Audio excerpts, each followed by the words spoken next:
အတွင်းမှာ follower 10k ကျော်လာတယ်လျှို့ဝှက်ရှယ်နှစ်ချက်ကိုလာပြီးတော့မျှဝေပေးချင်ပါတယ်တကယ်လို့ကိုကနေပြီးတော့ TikTok မှာ follower တွေရချင်တယ် view တွေများချင်တယ်ဆိုရင်တော့ဒီ video လေးကိုစောင့်အောင်နားထောင်ပြီးပြောချင်ပါတယ်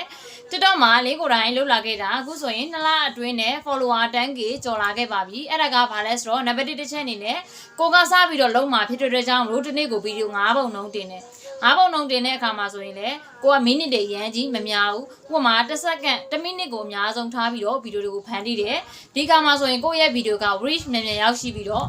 view အမြန်ဆုံးရရှိစေတာဖြစ်ပါတယ်ဒါကတော့ကိုယ့်ရဲ့ဗီဒီယိုတွေကို view အမြန်ဆုံးရရှိစေတဲ့နည်းဖြစ်ပါတယ်နောက်ထပ်နံပါတ်1နည်းလမ်းကကြတော့ကိုက follower ရချင်တယ် follower ရချင်တယ်ဆိုရင်ကိုပေးတဲ့ဗီဒီယိုကိုပေးတဲ့ message က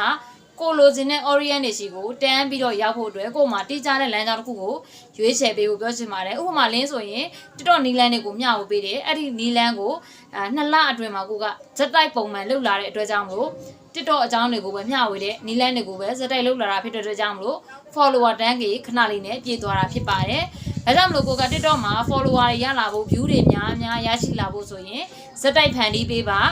ဗီဒီယိုတွေကိုတစ်နေ့ကို9ပုံနှုန်းတင်ပေးပါပြီးသွားပြီဆိုလို့ရှိရင်ကိုဘယ်သူမှမသိသေးတာဖြစ်တဲ့ကြောင့်မလို့ကိုအနေနဲ့များများတင်နိုင်လေကိုကောင်းလေပေါ့နော်9ပုံနှုန်းဝယ်လို့တော့မဟုတ်ဘူးနိုင်ရီတိကျနိုင်အတိကျတင်မယ်ဆိုလို့ရှိရင်လည်းကိုအတွက်ပို့ပြီးတော့ကောင်းတယ်ဒါပေမဲ့ TikTok ရဲ့ user ကအဲ့လိုမျိုးသတ်မှတ်ထားတာတော့မရှိဘူးကိုပေးနိုင်လေကိုအတွက်ကောင်းလေဘာကြောင့်လဲဆိုတော့ကိုမှစလုံးမှာဖြစ်တဲ့ကြောင့်မလို့ကိုဘယ်သူမှမသိသေးဘူးဒီခါမှာကိုကများများလုံနိုင်လေကိုလူများများမြင်လေကိုအတွက် follower တွေ view တွေအများဆုံးရရှိလာမှာဖြစ်ပါတယ်ဒီနည်းလမ်းလေးတွေကိုလိုက်လုပ်ကြည့်ပါဒီဗီဒီယိုလေးကကြိုးချမယ်လို့တော့ထင်ပါတယ်တကယ်လို့ဒီဗီဒီယိုလေးကကြိုးချတယ်ဆိုရင်လည်းနောက်ထပ်ဗီဒီယိုမှာပြန်ဆုံပါမယ်အားလုံးကိုကျေးဇူးတင်ပါတယ်